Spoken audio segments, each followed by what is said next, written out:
다음 소식으로 좀 넘어가 볼까요? 다음은 유호정 기자가 준비했네요. 네, 이번엔 국회 소식 준비해봤는데요. 네. 두 번째 아이템, 한동훈 국회만 가면 뜬다. 여당엔 부담입니다.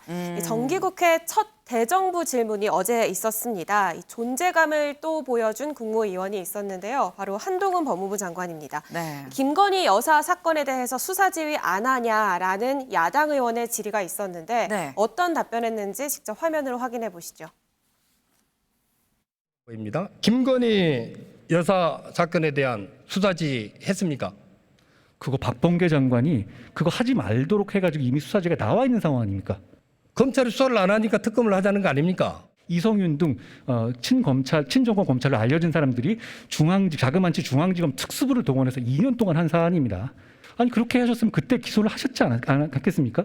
갑자기 김건희 여사 사건에 대해서만 수사지를 하라고 말씀하시는 거는 좀 너무 정파적인 접근 같습니다. 해야 될 수사지를 안 하고 지금 일부러 안 하는 거 아닙니까? 이렇게. 그렇게 따지면 제가 이재명 사건에 대해서 이렇게 하라고 지휘해도 되겠습니까? 그것도 안 되지 않겠습니까? 하세요, 법대로. 법대로 하세요.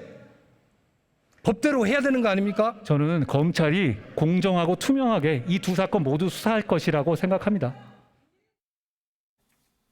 네, 이렇게 야당 의원의 공세에 특유의 자신감 있는 태도로 하나하나 답변을 하는 모습이었는데요. 네. 전임 장관이 수사지휘 하지 말라고 한 사안이다. 본인은 수사지휘를 하지 않겠다는 입장이다라고 했지만 왜 수사지휘 안 하냐? 안 하면 직무유기다라고 공격을 하자 이재명 대표 사건을 언급하면서 오히려 역공을 펼치는 모습이었습니다. 네. 그럼 제가 이재명 대표 수사를 해도 되겠습니까? 라고 지금 받아치는 한동훈 장관이었습니다. 근데 실제로 또 국민의힘에서는 지금 이재명 대표의 사법 리스크를 지금 계속 얘기를 하고 있거든요. 어제 대정부 질문에서도 이재명 대표 기소 이런 얘기 나왔을 법한데요. 네, 맞습니다. 말씀하신 것처럼 여당 의원을 중심으로 이 대표 기소 관련 질문이 이어졌는데요. 이 정치 탄압이란 주장에 어떻게 생각하냐라는 질의에 한동훈 법무부 장관 답변 들어보시죠. 야당 대표에 대한 공직선거법 위반 기소가 정치 쟁점이 되고 있습니다. 야당은 정치보복, 정치 탄압이라고 주장하는데 장관께서는 동의하십니까? 저는 범죄 수사라고 생각합니다. 그리고 거기에 대해서 대한민국 국민과 똑같은 방식으로 시스템 안에서 방어할 수 있는 길이 열려 있습니다. 거기서 충분히 방어하시면 될 일이라고 생각합니다. 네, 탄압 아닌 범죄 수사다라는 입장을 분명히 밝혔고요. 지금 네. 공직선거법 위반 혐의와 관련해서 얘기가 나오고 있는 상황이잖아요. 한동훈 장관은 거짓말로 유권자를 속일 시에는 엄벌에 처해야 한다는 입장이다라고 얘기를 했습니다. 네, 소종섭 위원님. 네. 사실 이 법무부는 행정부인 거고 뭐 한동훈 장관이 윤 대통령의 최측근이라고 하긴 합니다만 부처 입장에서는 여야랑 다 사실 소통을 해야 되는 건데 지금 이런 이 상황이 이런 대응이 마이너스가 되는 부분도 있진 않을까요? 한동훈 장관은 그냥 뭐 단순한 한 명의 장관이라고 보기에는 상징성이 너무 강하죠. 그러니까 윤석열 대통령의 온 국민이 다 아는 최측근 인물 아닙니까? 네. 그렇기 때문에 법무장관에 처음 지명됐을 때에도 굉장히 주목도가 높았던 것이고 그래서 네. 한 장관이 어떤 태도를 보이는가 하는 부분이 곧바로 이제 어떤 윤석열 정부의 입장과 상당히 좀 등치되는 정치적으로 봤을 때 그런 측면이 있지 않나. 네. 그래서 이제 한 장관도 굉장히 원칙적인 입장에서 강한 입장을 보이는 것 같은데 네. 제 생각에는 좀 강약 조절을 할 필요가 있지 않나 싶습니다. 이게 너무 이른바 너무 강하면 부러지잖아요. 때로는 야당 의원들의 주장에 일부 불합리한 부분이 있더라도 그것을 어느 정도는 좀 이렇게 좀 스폰지처럼 하는 그런 모습을 보일 필요도 있지 않나. 너무 이게 또박또박 이렇게 맞받아치는 네. 그런 것만을 가지고는 길게 가기가 좀 어려울 수도 있다. 그래서 네. 조금 더 유연성 같은 것을 발휘할 필요도 좀 있지 않나 하는 생각도 좀 가져봅니다. 네, 이 너무 강하면 부러질 수도 있다라는 조언을 또 주시기도 했습니다.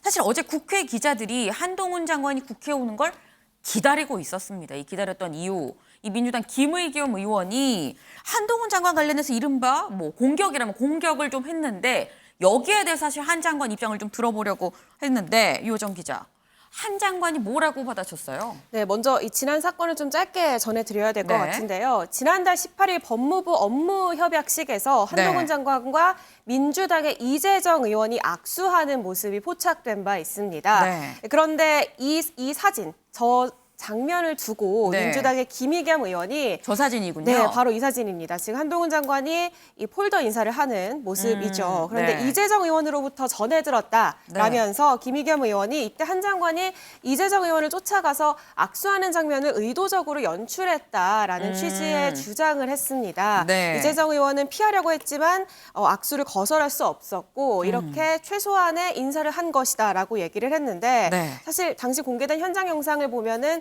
이 사무실 안에서 좀 자연스럽게 악수가 이뤄진 점도 없지 않아 있거든요. 네. 그래서 여기에 대해서 한 장관이 김 의원을 직격을 했습니다. 이 가짜 뉴스에 대한 징벌적 손해배상제를 이 앞장서서 밀어붙인 김의겸 의원이 네. 방송에서 가짜 뉴스를 유포한 것에 대해서 유감이다라면서 네. 이 비판을 하는 모습이었습니다. 네, 그런데 뭐 한동훈 장관 이번이 처음이 아닙니다. 과거에도 이 민주당 야당 의원들과 좀 설전을 벌이는 모습들이 포착되기도 했었는데요. 네. 이 특히 국회 법사위에서는 최강욱 의원과 그리고 예결위에서는 이수진 의원과 설전을 벌였습니다. 저희가 그때 영상 준비해봤습니다. 과거에 KBS 정현주 전 사장 배임 혐의로 기소한 적이 있죠. 대한민국 검찰이. 기억합니까? 말씀하십시오. 기억합니까? 말씀하십시오. 저 태도 가만히 보고 계실 겁니까? 지금 이 질문을 가만히 두실 겁니까? 저런 자, 어디서 저런 태도를 지금 대한민국 입법기관이 국무위원에게 지금 과거 검찰의 업무에 대해 질문하는데 그런 태도를 보입니까? 저도 지금 국민으로서 일국의 장관인데요. 여기서 그렇게 지금 막말을 하십니까? 피해 여성 중 한 명이 올해 1월 초에 최초 신고를 했는데 검찰의 AI 기반 불법 촬영물 탐지 시스템이 작동하지 않았고 검찰에 신고한 게 아닌데요. 제가 알기로. 아니 AI 기반 불법 촬영물 탐지 시스템이 작동을 왜 안 했냐고요. 그 무슨 말씀이신지 모르겠습니다. 경찰에 신고하면 검찰은 전혀 움직이지 않습니까? 경찰이 신고하면 검찰에 빨리 알려서 AI로 빨리 촬영물 탐지하라고. 아니요, 경찰에 피해자가 신고하지 않았습니까? 그러면서 수사 진행되는 것인데 그러면 그것이 AI로 그러면 탐지하는 건 검찰에 신고하라고 해줘야 되는 거 아니에요? 제가 무슨 말씀인지 그리고 이해가 안 갑니다. 무슨 말인지 뭐가 모릅니까? 네, 방금 전에 보고 오신 이 이수진 의원의 질의 같은 경우에는 이 네. 과정에서 보셨다시피 좀 평소와 달리 말끝을 흐린다거나 아니면 좀 발음이 명확하지 않은 모습을 보였습니다. 그러면서 더욱더 화제가 됐고요. 현재 오늘 기준으로 이 영상 자체가 조회수가 81만을 넘어가고 있습니다. 81만 회가 넘었습니다.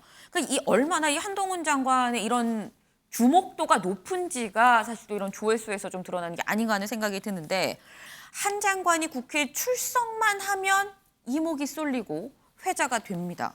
근데 이게 그냥 많이 보는구나, 관심이 많구나가 아니라 실제로 유호정 기자, 이 여론조사에서 차기 대권 주자로 꼽혀요. 네, 계속 거론이 되고 있죠. 최근 조사 보면요. 차기 정치 지도자를 묻는 한국 갤럽 조사 함께 보시겠습니다. 한동훈 장관 이재명 대표 27% 이재명 대표 뒤를 이어서 2위를 기록했습니다. 9%인데요. 네. 사실 그 뒤에 보면은 오세훈 시장, 홍준표 시장, 안철수 의원이 있습니다. 한 장관 이 정치 경력이 전무한데도 이 여권의 거물급 인사를 제치고 보수 진영에서는 1위를 차지한 모습이죠. 그러네요. 반면 호감도 조사에서는 또 네. 비교적 낮은 평가를 받았는데요. 네. 이 정계 주요 인물 8명의 개별 호감도를 묻는 조사를 보면 네. 한 장관은 28%로 8명 중에 5등에 그친 모습이었습니다. 윤경호 위원님, 사실 지금 보면은 뭐 이재명 대표랑 한동훈 장관이 이게 차이가 굉장히 크긴 합니다만 여권에서는 1위로 나온 거거든요. 호감도는 근데 여권 인사들 다 놓고도 5위밖에 안 된다는 게 이게 인지도랑 호감도가 지금 비례하지 않는 이런 상황. 이건 뭔가 문제가 있다라고 볼 수 있는 거 아닐까요? 그러니까 인지도든 호감도든 이게 대상이 정치인만이냐? 정치인이란 곧 선출직으로 나서려는 사람이잖아요. 네. 그러나 지금 한동훈이라는 법무장관은 정치인 맞나요? 선출직으로 나서려고 하나요? 네. 그러나 이전에 지금 대통령이 된 윤석열 전 검찰총장 때문에 사실 이 여론조사라는 게 네. 처음에는 이거 그냥 단순한 숫자 노름에 불과한 거 아니야? 뭐 어떤 층을 대상으로 조사를 했느냐에 따라서 달라지는 거 아니야? 이렇게 얘기를 했는데 그게 점점 굳어져서 지금 대통령까지 됐잖아요. 그런 점에서 아무리 난 정치인 아닙니다. 난 국무위원입니다라고 얘기를 한들 네. 이게 굳어지면 나중에 정말이네라고 갈 수 있죠. 이제 그거에 함정이 있는 겁니다. 거기에 한동훈이라는 지금 법무장관이 취해버리거나 아니면 거기에 젖어버리면 네. 그럼 뭐 정치인하고 아무 차이가 없는 거고 그렇지 않고 저는 정치인이 아닙니다. 저는 법무장관으로서 정책을 집행하는 최일선에 있는 국무위원으로서 일을 다하겠습니다라고 한다면 그렇다면 좀 달라지겠죠. 그러나 국회 나와서 저렇게 하는 답변을 보면 네. 정치인을 능가하는 자세예요. 능가한다는 게 본인의 의혹이나 아니면 본인이 상대를 제압을 해야겠다. 그리고 나를 계속 보는 사람들을 굉장히 의식하잖아요. 여론조사든 유튜브든 아니면 뭐 하여튼 본인이 뭔가 뉴스에 다뤄질 거라는 걸 굉장히 많이 의식을 하는 게 보이지 않습니까? 그게 과연 긍정적일까? 결코 바람직하지 않다는 걸 아마 스스로도 알 겁니다. 네. 지금 한동훈 장관이 받고 있는 이 관심이 비호감도도 사실 같이 높아질 수 있는 부분이기 때문에 그 부분은 좀 신경을 써야 되는 거 아니겠느냐라는 취지의 말씀을 주신 것으로 생각을 합니다.